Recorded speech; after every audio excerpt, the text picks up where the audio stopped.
time to have your say because it's time for the Q&A. Welcome to AskSCW here on SCW. You could be watching on YouTube. You may be listening on podcast form. Please subscribe and follow. Please like and share with a friend as well. Likes and comments on the YouTube channel in particular really do help the channel out. So please get involved. Let me know your thoughts in the comments below. Going to be talking about all the major talking points in wrestling at the moment, answering your questions in the wrestling community, touching on WWE, the potential partnership with AEW and New Japan Pro Wrestling, NXT, we're talking about the road to WrestleMania, Impact Wrestling, much more. So lots of great fun topics to discuss on today's show. If you want to get involved and have yourself a shout out on the next episode of Ask SCW, then drop a comment on the comment section here on YouTube, or you can follow me on Twitter, Instagram or Facebook. All should come up on your screen right about now if you're watching on YouTube. If you are listening on podcast form, I'll put everything in the description for you, including where to find the YouTube channel as well. Just make sure to leave the hashtag AskSCW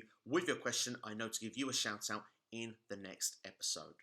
But that's all from me. Let's get straight into the first question this week, which comes from Dylan Ketchum. And he's got two questions to kick us off this week. AEW and New Japan Pro Wrestling Partnership, straight to the point with that one. And Karrion Kross heading to the main roster soon. Two very interesting topics to kick off the show this week. And of course, everyone is discussing the idea of an AEW New Japan Pro Wrestling Partnership. I mean, the fact that KENTA showed up on Dynamite last week at the end of the show was mind-blowing. I think a lot of people really see now that there is a chance that we can have these two companies working together. Of course, Jon Moxley recently was a part of, I believe it was the New Japan Pro Wrestling Strong show to confront KENTA as well. Moxley also had some sort of promo that he did as well for the actual Wrestle Kingdom show. So it looks like that these two are finally going to be able to get it on. Of course, Jon Moxley has had where he can go and wrestle in New Japan Pro Wrestling previously. That's not changed anything. Chris Jericho has also been doing that previously. So it does make you question if it's just the idea of this one match that's been put together and both companies are working together to get the match between Moxley and KENTA, or whether it's going to turn into something more. And of course, the dreamers in us want it to be so much more. I mean, you have to look at the clues of what have got us to this point today, because there was that original tweet from Tony Khan back in the day where he said everything in the landscape is going to change. It's the very most exciting time in wrestling for a long time. And then Pac was the return, and everyone said, hey, you've overreacted a little bit there. But then within a couple of weeks, Kenny Omega became the champion at Winter is Coming. We've got the Impact Wrestling invasion with Don Callis, and of course now the Good Brothers as well. Now we seem to have, AEW going to Impact every week. We've got the paid advertisements. We've even now got New Japan Pro Wrestling with KENTA involved as well. It's just a really exciting time to be a fan of wrestling in general. And the idea of all these promotions that could work together, give us these fantasy dream matches as well. There's a lot to look forward to. And as for an AEW and New Japan partnership, there have been little clues along the way, which I think people have always took up on. I mean, Hiro Tanahashi was a part of Chris Jericho's 30th celebrations, his 30-year anniversary. He had a small clip that he spoke on that. I think a lot of people thought, hello, there's a partnership that could be brewing there. And now we've got KENTA in as well. I just start to feel that we will get more. I just think it's going to be in baby steps. I wouldn't say that we can now expect New Japan stars turning up each and every week, but it does seem that we have the availability now to be able to get stars from one show to the other. I believe that the match for Moxley and KENTA has already been pre-recorded, if I've read the reports right. I think this is going to be on a New Japan-based American show, I believe.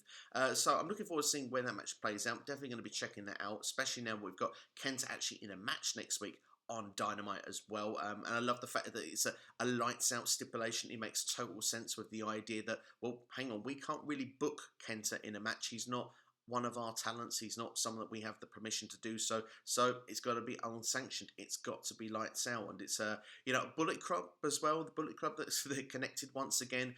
Kenny Omega and of course KENTA. Is that going to lead to something where we might get a super Bullet Club? I've noticed that AEW have been throwing the words Bullet Club a bit more freely around as of late. So I do wonder if there's something in this, whether it's going to grow into something more, whether it'll be this, Elite against the Bullet Club. Who knows? There's so many possibilities, and it does get the fantasy booking side out, doesn't it, really? It makes you want to think of all these dream matches, which, of course, I will be dropping a video this week that will be actually saying some 10 dream matches that I would like to see featuring AEW versus New Japan Pro Wrestling. So make sure to keep an eye out for the channel at some point this week. But as for a partnership, It looks like it's on. At the pace that we're going to get it, I think it will be just like the Impact Wrestling one. I think it's going to be slow and steady, but it's a very exciting time to be a wrestling fan. I even see Impact Wrestling. You can see that the steps with them in New Japan are working quite well also. You've got Chris Bay that I think was in the Super Juniors tournament or something in December. I'm sure the Good Brothers as well will be going over to Japan at the first opportunity also. So yeah, it's a very exciting time. I can see all these partnerships going together. I think though, the good thing is it's not being rushed. Perhaps sometimes maybe we get a bit impatient, but I think slowly does it here. Long-term storytelling is always the best, and if it's something that can really give us a big impact moment, no pun intended to Impact Wrestling, but like we got this Wednesday with KENTA, it's definitely a wow factor, and I'm happy to see it play out because this could be a partnership that could blossom for many years to come. As for Karrion Kross, rumours are suggesting that he could be one of the potentials that could be called up to the main roster in the very near future. I still see him going for the NXT Championship first. I actually am surprised they've not put him straight back into the deep end against Finn Balor. I do wonder if that's going to be on a takeover the night before WrestleMania, but perhaps as WrestleMania's a two-night event this year once again, maybe the NXT Championship will be defended at WrestleMania. Who's to say that that wouldn't happen? We've seen Edge tease the idea that he could choose his championship opponent to be the NXT champion. So it's not out of the realms of possibility. NXT Women's Championship was on WrestleMania card last year, so it's certainly something that I wouldn't rule out. But I think Finn Balor and Karrion Kross is going to be that direction for that weekend for sure. But I do see Kross at some point, perhaps before the end of this year, on either Raw or SmackDown, probably the opposite brand to Roman Reigns, because I really do believe that Karrion Kross, whichever brand he lands on, I think he's going to be a top big deal. I think he's going to be the big top heel in the company for whichever side he represents on the brand, and particularly if it's the opposite to Roman Reigns. So yeah, I see Karrion Kross on the main roster. I just don't see it in the next couple of weeks, let's say, or even the next few months. I reckon, let's say, just after SummerSlam like Keith Lee, perhaps even around Survivor Series, could even be Royal Rumble time next year. Vigilante of our next question now here on AskSCW. What do you think of another KO versus Roman match? I think it'll be a great match. Let's not look past what we've had already. We've had the fantastic TLC match. We had the steel cage match. We've had the last man standing match, which at the Royal Rumble was an epic encounter. Really enjoyed that. But I do feel that this rivalry now is starting to get where it will be past its sell-by date if we do continue on. I think it's time that both superstars go in different directions. But do I think we get another match for these two? We probably will, judging on last week's SmackDown. The fact that KO came in, stunned Roman Reigns, it shows he is not done with him. If I was to book it myself, instead of having a one-on-one match, I personally would put them both inside the Elimination Chamber. If Edge chooses Roman Reigns, for example, to go for the Universal Championship, who's to say Roman's the champion going in? He's going to need to defend the championship still, so I would put him in the Elimination Chamber structure. So that's how I would do it if it was going to happen. Maybe we'll get a one-on-one encounter on SmackDown. I think the most important thing is that it's not on pay-per-view if we are going to get it again. I think that that should be given to other superstars personally if it was my personal preference. Mike, Italian Habs Mike, for our next two questions now. He's asking, Edge has stated that he would like for the World Heavyweight Championship to return. How would you book Edge versus Roman Reigns at WrestleMania 37? And how surprised were you to see Christian return? And how would you book Christian?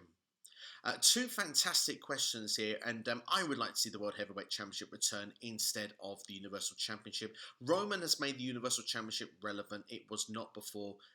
In any way, shape or form in its, nearly 5-year history. I feel it's been an unlucky championship, and I think the World Heavyweight Championship coming back would be a much better move for WWE.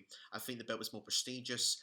It's the big gold belt. It's shiny. It just looks like a championship that, people would want to fight over. So for me, I want to see it come back for nostalgic reasons. And also the fact that this Edge storyline, if he does choose Roman Reigns, I think would make a lot of sense because Edge is someone that was, he retired as the champion of SmackDown. The World Heavyweight Championship was the championship he never lost. They can build that into the story, the comeback story of Edge, the inspiring story of the fact that he was away for 9 years, the fact that he's never given up on his dream, that he's fought, come back and got himself into the main event of WrestleMania. I think it's a selling point in itself. The fact you've got Roman Reigns now for the first time looking kind of slightly vulnerable, but wants to be acknowledged as the guy. He wants to be, say my name.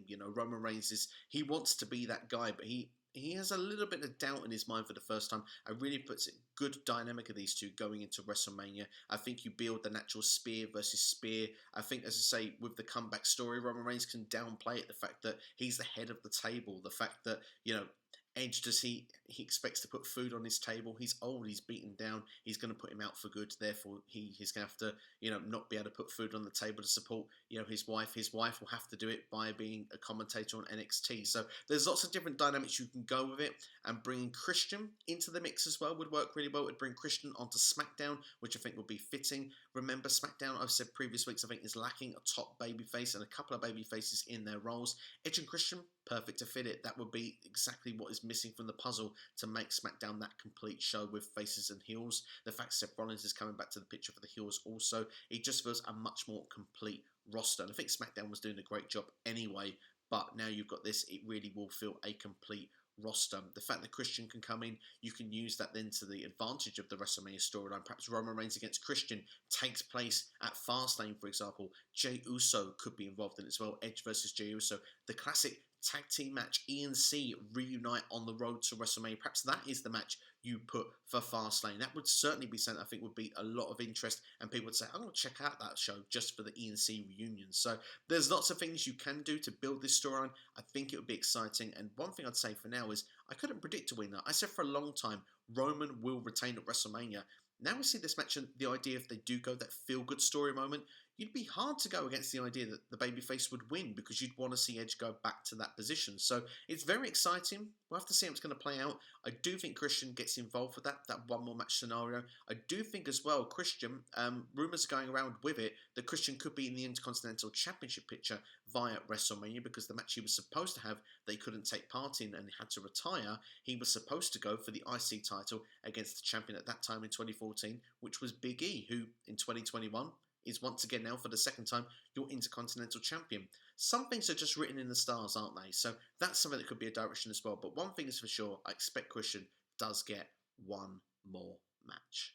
Next question comes from a No The Ropes podcast. Do you think that both Royal Rumble winners will lose at WrestleMania? As I said in the last question, I really have a place to see the doubt in my mind of whether I was sure Roman Reigns was going to retain. Now I do wonder. I do have that slight wonder if he will retain against Edge. Certainly builds a compelling match, a compelling story. I look forward to seeing how it plays out. But I will focus as well mainly on Bianca Belair and Sasha Banks on this question. I think Bianca Belair, if she's going to be booked as the next big star in WWE for the women's division, taking it to the next level, the fact that we're not relying so much on just the 4 horsewomen anymore, Bianca Belair would need to win at WrestleMania for me. I once thought it would be potentially too soon a few weeks ago that Bianca would be in this position, one-on-one match, and would win at Mania. But after her Royal Rumble performance, the fact she came in at number 3, went through to the end, won the match, she's been booked as a strong, credible babyface. The fact is as well, with her family being involved, people will want to get behind her. This feels like that it's almost, I wouldn't say must win for Bianca Belair, but this has got all the right ingredients to make that mega star. So WWE at this moment might be foolish to make her lose at WrestleMania. So I'm going to stick my neck out at this point and say at least one of them will win the championship. So I don't think both will lose, but certainly will be interesting. It'll be fascinating to see how it's going to play out. And yeah, it's a great question. As I say right now, I will say that I think at least one of them walks away champion. Separate of Slam Hub Wrestling versus now with a hot take. If WWE is doing Edge versus Reigns at Mania, then Drew McIntyre also needs a big-time opponent. Unfortunately, Sheamus is not perfect for that spot. And only guy that makes sense is John Cena. Imagine the story they can tell together. It's a great hot take, this one. Of course, I did actually answer a question last week of where I could see John Cena being involved at WrestleMania. I gave a few options, but one of them was Drew McIntyre, certainly going for that 17th World Championship. That's where it really does make sense. And it would be a big-time feel, a big-time opponent. It would fill the idea of WrestleMania. If you believe the stuff you read on the internet, that we could get these legends coming in, taking on the stars of today, and it's a way of trying to put over the stars of today for the future. This would really tick all the boxes for that if you did Drew versus Cena, because Cena, like I say, going for that 17th world title, people won't want to see that. They want to see Drew keep the championship, I would imagine, Cena's a part-timer. But the fact is that Cena could pass the torch, and Cena did that a couple of years ago for Roman Reigns. I arguably would say that that could also have been a match that would be quite worthy to see now as well. I do think that's arguably the biggest match WWE could do, but Edge versus Reigns, I think, is a great WrestleMania match. You can tell a really great story. I think Drew versus Cena can tell that great story as well. I think you make a great point of it. The thing is that Drew McIntyre would have to come out still the champion. The only thing that's a bit of a negative on this point is that WrestleMania is your biggest stage, and the fact you have that one big marquee match like that, you could put Cena against someone else on the card somewhere else, and then you can give Drew and someone else the opportunity to really showcase themselves as a main event match for the WWE Championship. Is Sheamus the right guy? I would argue not. I would say that wouldn't be the right move to do. But there are superstars that could fill that role, that perhaps arguably should be in that position. I'd say The Fiend would be one of them, because I think that Drew versus The Fiend would be a great match. I also believe that Drew versus Braun Strowman, because Braun Strowman was in the championship match last year. I think it's nice to see continuity from WrestleMania. It helps build longer term stars for the people that aren't watching all year round but coming for WrestleMania. If you see someone like Kofi Kingston that was in there one year in the championship and next year he's in the tag division again, you can look at it as a failed experiment. You look at it as, oh, well, that didn't work out. So it's a bit better to see people in those positions, you know, year after year. As someone that's a casual viewer of New Japan Pro Wrestling, when I get to Wrestle Kingdom and I see that that's how they build things, they have those stars in those prominent positions, you know that they're long term. They've managed to last the test of time. People are supporting them, and you take them more as creditable. So for me, it's about building new stars. But at the same time, if you want to solidify Drew as that big star, then this is certainly a way to do it. Because they did it with Goldberg at the Rumble. Doing it with Cena at WrestleMania would be a compelling storyline. It is something I'd be interested in seeing, and certainly if Drew McIntyre walks out, you know, as the new big star of the company, like in that kind of way, that can put him over further, I think it's something that could work. Next question comes from DWE Dan Williams on the channel for you now, asking, do you think Bad Bunny will get in a wrestling ring with The Miz? Yes is the answer I'm going to give you. Now, judging after the Royal Rumble, I think WWE did one of these, you know, we've got a celebrity in, perform the song. Of course, it's great that he had a song that was called Booker T. Obviously shows he's a wrestling fan.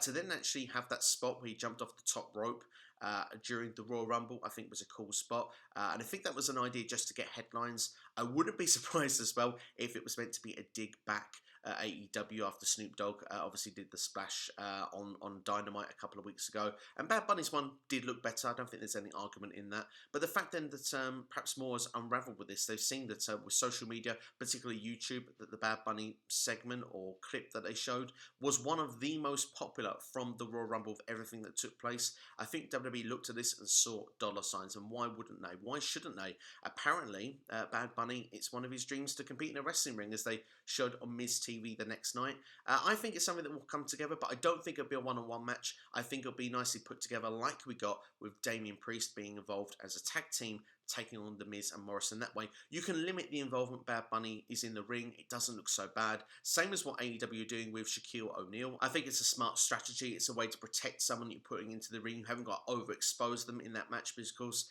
they're not wrestlers. They have, you know, different outside interests. I mean, Bad Bunny, he's a musical artist, a VMA winner. You know, a lot of people will be obviously interested in that because everyone loves music, and, you know, everyone's probably listen to Bad Bunny in some sort of format, unless, you know, perhaps if you're a certain age group or as a wrestling fan, maybe the older demographic, perhaps not. But, you know, a lot of people are aware of who Bad Bunny is. It could be an idea to bring new viewers to the product, you know, so there's a lot of things that could be quite exciting about it, and you do see that idea of a WrestleMania moment. If rumours are to be believed, Bad Bunny has been in the Performance Center actually training.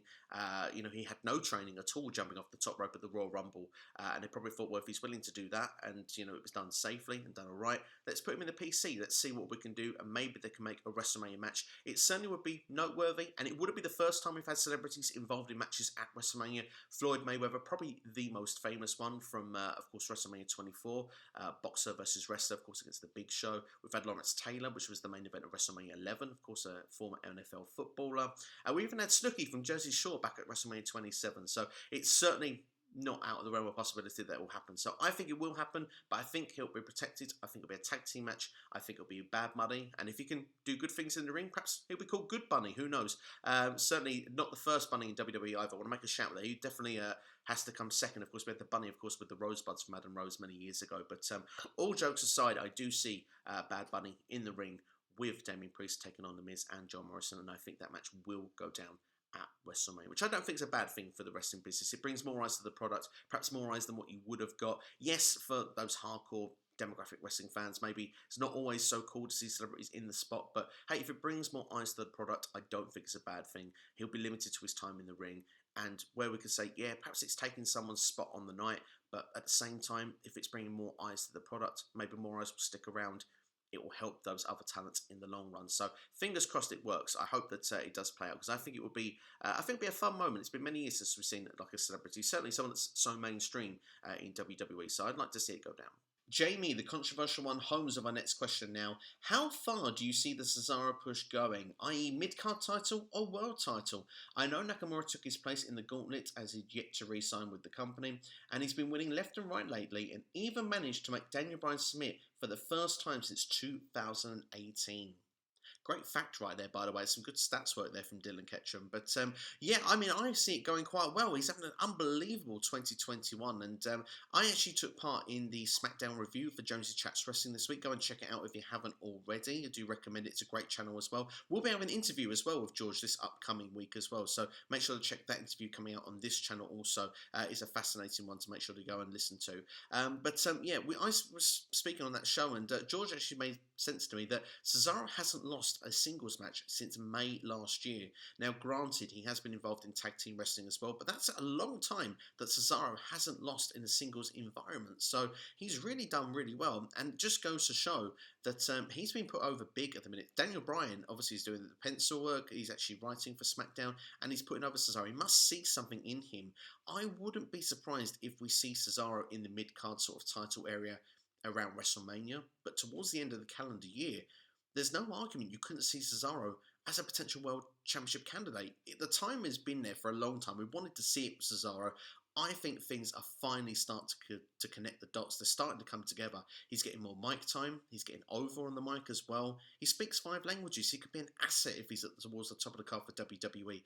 It's just all the tools are there. And now with this babyface turn as well, I just think the sky's the limit for Cesaro. I really see some exciting times ahead. I even wouldn't be surprised if he was involved in this year's Elimination Chamber match, should they do that for the men on the SmackDown side. We'll have to wait and see how that will be booked. But I really do see big things for Cesaro. Perhaps a mid-card title would make sense first. Perhaps Cesaro against Big E is a match we should see. I mean, that would be awesome, right? I would like to see that match.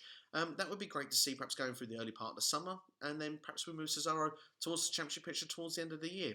I certainly see star potential there, and I've been saying for years, I see Cesaro as someone that should be at the top end of the card, and finally, we just might get to see it. But to answer your question, short term, mid card, long term, who knows? I really hope we see a main event star built in Cesaro. Believe a first-time asker next now. Thank you, Lorenzo Carrillo, for your questions now. What matches would you have inside the Elimination Chamber and why? Down the line, who could you see getting the next call-up from the NXT Women's Division?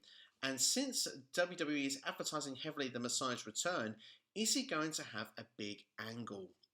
3 really good questions there. Let's start with the Elimination Chamber, because I've sort of touched on it a little bit already. If it was me booking it, let's have Edge go for Roman Reigns for the Universal Championship at WrestleMania. Let's have Roman Reigns have to prove he's in the main event of WrestleMania. Let's put him in the Elimination Chamber. Let's make him defend that there, because that, for me, makes most sense. You're going to have 1 men's match, 1 women's match in the chamber. I think it makes a lot of sense on the SmackDown side to do that match, because Roman Reigns, for me, has had a lot of enemies in the last few months, so I can see Roman Reigns having to face all of them in one go. I mean, Kevin Owens is still happening. I don't want to see another one-on-one match. Let's put him inside the chamber. Shinsuke Nakamura was cost his championship opportunity, which he was supposed to have at the Royal Rumble originally, if you do remember. Let's put Shin in there in the chamber with Roman Reigns. We can have as well Cesaro, who's on a bit of a push right now. He's defeating superstars left, right, and centre. Makes sense to give him that championship opportunity.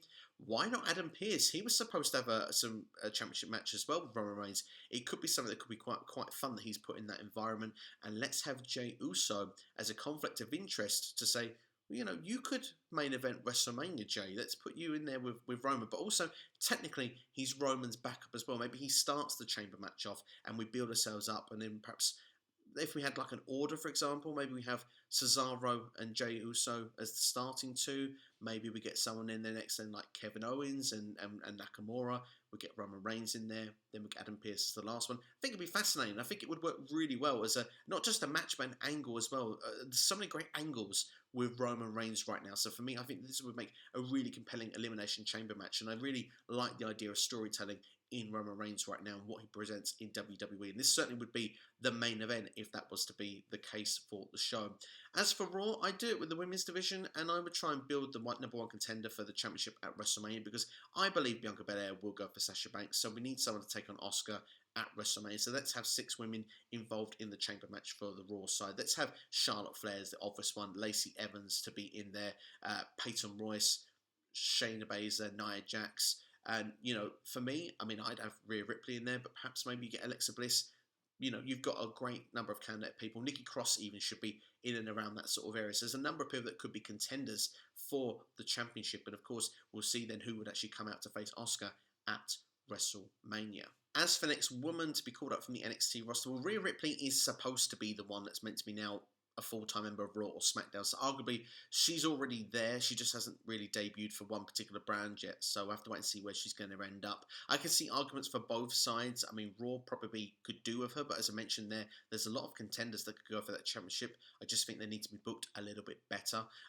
But Rhea Ripley, I could see her on SmackDown as well, potentially. So that's something that you could see. Perhaps her and Bayley could face a WrestleMania. Certainly would be a match I would love to see. But as another candidate who would like to see come up, I mean, I think Io Shirai has to be the next one in line, personally. I think that she's definitely got all the boxes ticked.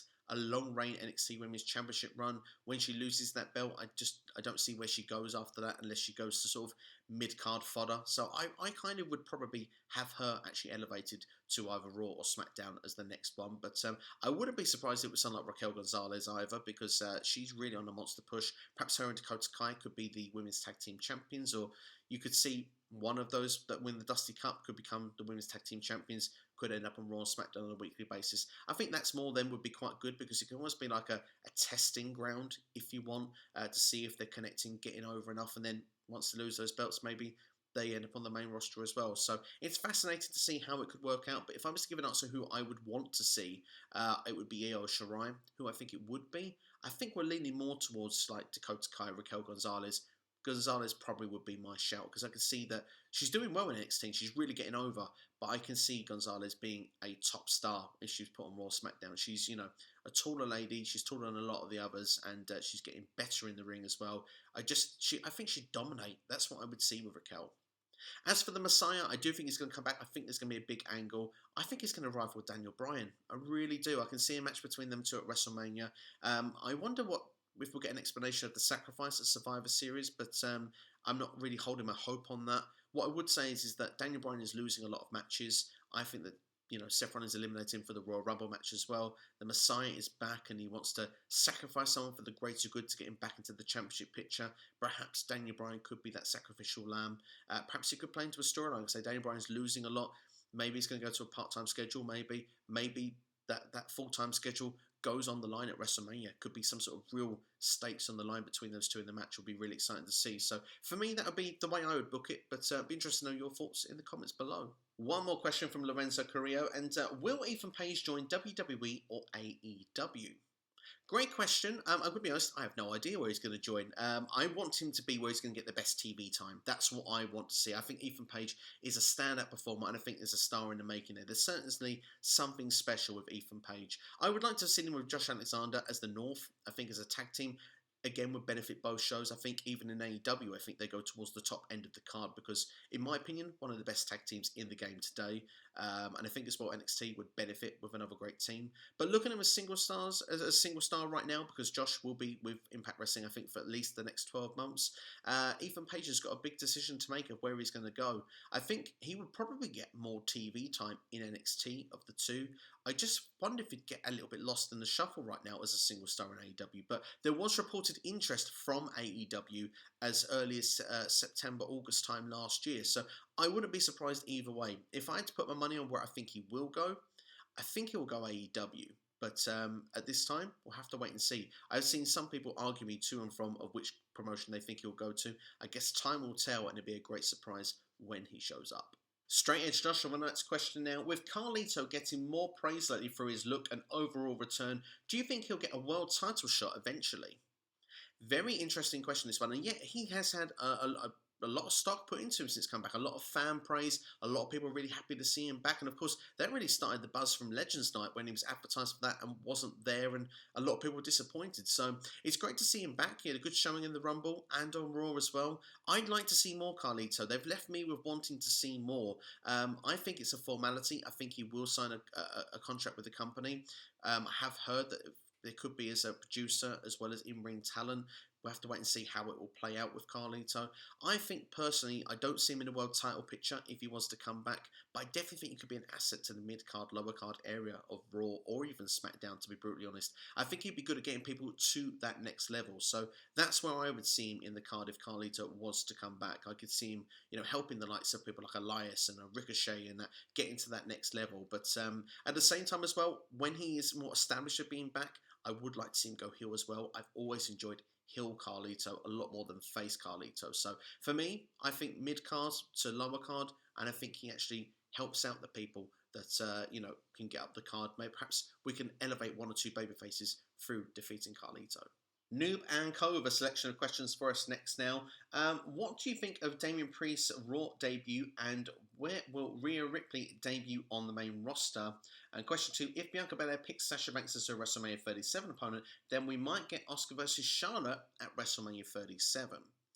Well, first off, as I've sort of spoke a bit about Priest and Rhea Ripley already, I'm going to stick my neck out and say that I'm going to predict Rhea Ripley will debut on SmackDown. I can see the feud with Rhea and Bayley. I really want to see her on Raw. I think she'd be better to be on Raw to, perhaps do a right from the wrong of losing to Charlotte Flair. Perhaps even a match with Asuka at WrestleMania would be quite interesting. Even the triple threat for me would be quite fascinating to watch as well. But I have this feeling that it's going to be SmackDown, even though if I perhaps had a personal preference, I'd probably put Rhea Ripley on Raw. Damien Priest, as I mentioned already, I think has had as good a debut as you can get. He was endorsed by an outside superstar in Bad Bunny, which I think will get people on board. As I said, the Bad Bunny videos have done really well on social media. The fact if that can be put into a tag team match at WrestleMania against Miz and Morrison, you don't get much better as an established first run, as first storyline in the company. And the fact as well that Edge endorsed him as well after he actually beat The Miz on Raw as well and said great performance, great showing. He did well and eliminated a few people in the Royal Rumble match. Damien Priest has had a great first couple of nights, and I think that some things just fit like a glove sometimes. And when I heard Damien Priest was going to SmackDown, I was a bit worried. I thought maybe mid-card could work. I could just see him get lost in the shuffle. He's gone on Raw and immediately I feel he feels at home. So, yeah, I feel good things there. Priest had a great debut, a great first couple of nights, and I hope WWE can keep that momentum because they, using Bad Bunny, could build a fresh new star in Damien Priest, and that's something we want to see. We want to see new stars being made and born, and it doesn't necessarily have the people that are already on the roster. Damien Priest has come in and he could push himself somewhere way up the card very quickly if things are handled correctly, and I think that would excite a lot of people if that was to go down that way. As I've said already, I think Bianca Belair and Sasha Banks will be the WrestleMania 37 match. Asuka versus Charlotte is definitely a possibility. I know the idea that, Asuka against Charlotte at WrestleMania, Asuka getting revenge for 3 years ago, I think certainly would be a big match. It's one of the biggest matches WWE can do from a women's championship perspective, particularly on the Raw side. Regardless of how people feel about Charlotte Flair, she's going to be in around the championship picture around WrestleMania unless they drag the Lacey Evans storyline out to WrestleMania, have the feel-good moment with Ric Flair, perhaps in Mania, that could happen as well. But, I mean, it's definitely a possibility that this match can go down. If it does go down, it needs to be built down as the showcase match, the final match of these two. They've had a lot of matches, particularly last summer, and had a lot of matches together. They've gone through the tag team avenue. Perhaps now they could have the heel turn. If Charlotte defeats Lacey Evans, could turn heel on Asuka, or even the other way around. Put this match for WrestleMania. Charlotte can say, look, I was injured last time. I was vulnerable when you beat me. You've not beat me when I'm 100% best. It's the Women's Championship. I've always been the one to take the belt off of you. I'll do it at Mania. Boom, you've got your showcase match. Make it happen. Make it that final epic encounter. Give us a 20-minute classic between the two of them, and then both of them can go into different programs afterwards, because they've had some great storytelling, they've had some great matches, but I do think for the Raw Women's division, they need to try and use other stars. I mean, Lacey Evans having that rivalry with Charlotte Flair right now is great to see, because it gets Lacey Evans on TV, it elevates her up the card a little bit. Like I've said, I want to see Asuka against the likes of Shayna Baszler, I want to see Nikki Cross in there. Hell, I said it earlier in this question, I want to see Rhea Ripley really in those sort of positions. I think it would be great to see. So, yeah, I'd be fascinated to see that. Two more questions from Noob. What's your favourite moments from the men's and women's Royal Rumble matches? And are you interested in Rhea versus Alexa feud after Alexa's feud with Asuka? And will we see Christian finally get one more match? Well, we mentioned Christian earlier on in the video. Yes, I think he will get that one more match. He's supposedly signed a part-time deal, so it's great to see that he is back in the company. And to tie it into the Royal Rumble questions, definitely my favourite moment. I did not expect Christian to make a return. This for me was awesome. I just wish fans were there. I think it would have been epic to see.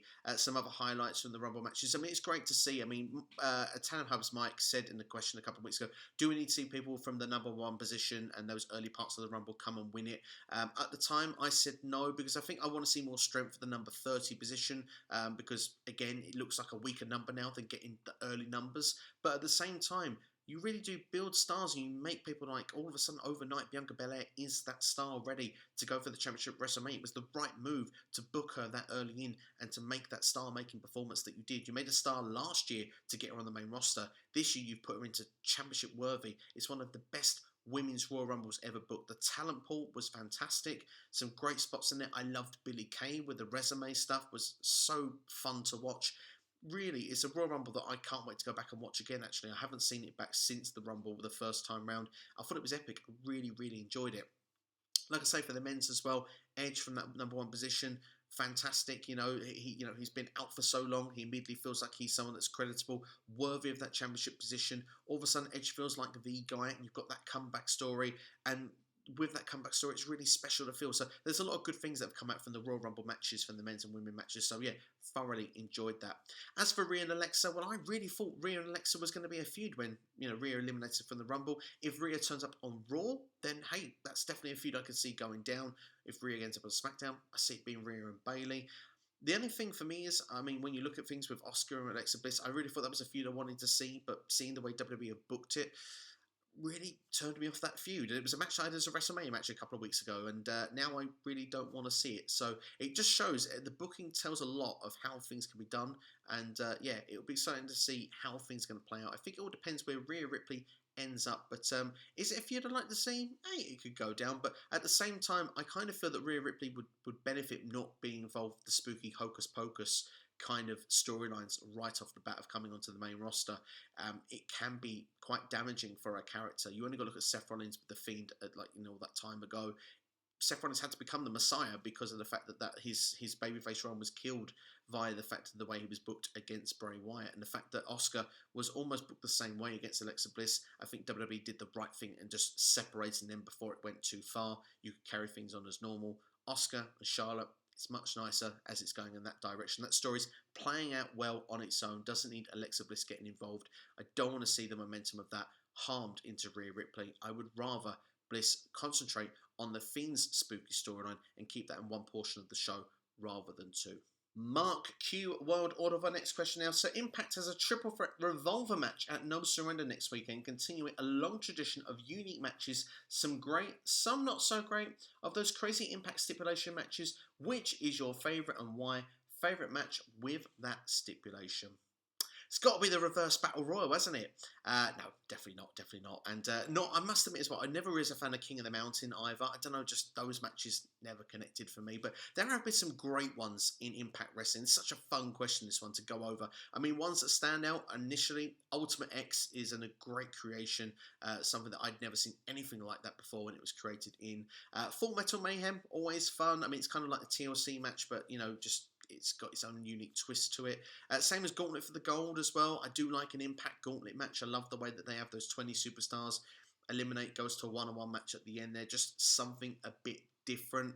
Is quite interesting. I really also love Lethal Lockdown. I think it's quite cool. I know it's a play on the War Games environment, but always with the weapons and stuff is usually a lot of fun. I really think that this Triple Threat Revolver has potential to be my favourite ever because I love the rules of the match. For those who aren't aware of it, it's going to be basically a triple threat match in a gauntlet style. So we're going to have 3 superstars start off. We've got 8 in total. As one is eliminated, a new one joins the fray. So rather than just being one-on-one the whole way through, someone from the start of the match might not be involved in a lot of the pinfalls, may make it to the end, and beautifully as well when it comes down to the final three of this gauntlet style match. Someone isn't going to be involved in the final decision, which means you can protect someone, you can have a way of taking someone out of the match. There's so many great fun ways of doing it. So I think this has a lot of potential, and this match alone has massively got me invested for No Surrender. I was a bit lackluster going into this show until this match was announced, where now I'm fully in. I need to see that, and I'm looking forward to Good Brothers and Private Party. I won't tell a lie on that.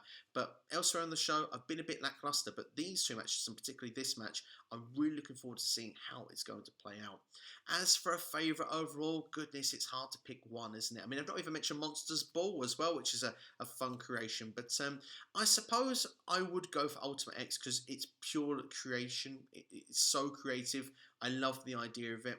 I was tempted to say Feast or Fired as well, which I know was famous for those briefcases giving people championship matches, but I never used to like the idea of someone being fired and someone being taken off of TV and stuff, so that one is going to be taken off my list there. I think I'm going to go for Ultimate X, but also love Lethal Lockdown. I think those two, very neck and neck, hard to choose, both creative. Impact, you've got to try new things. It's great to see creativity coming in. Yes, some of them are a bit bonkers over the years, but I think overall, more than not, we've got some great match types out of it, and you need to be creative. I mean, you know, you look back at sort of the old classic stuff, and one of those, which we go to WWE, my favourite, the Royal Rumble match. Imagine they never tried it. You know, we could have gone 30 years without that iconic match. It just seems crazy. You know, if you have an idea, give it a go. You could hit something that's golden, and I think with the triple threat Revolver, easy for me to say, I think that this match is going to be something very special, and I'm really, like I say, I'm hooked in now. I'm really looking forward to No Surrender. Cherry Jerry finishing us off now with our next question now. Do you think Tazz being branded unsafe by the WWF roster is fair?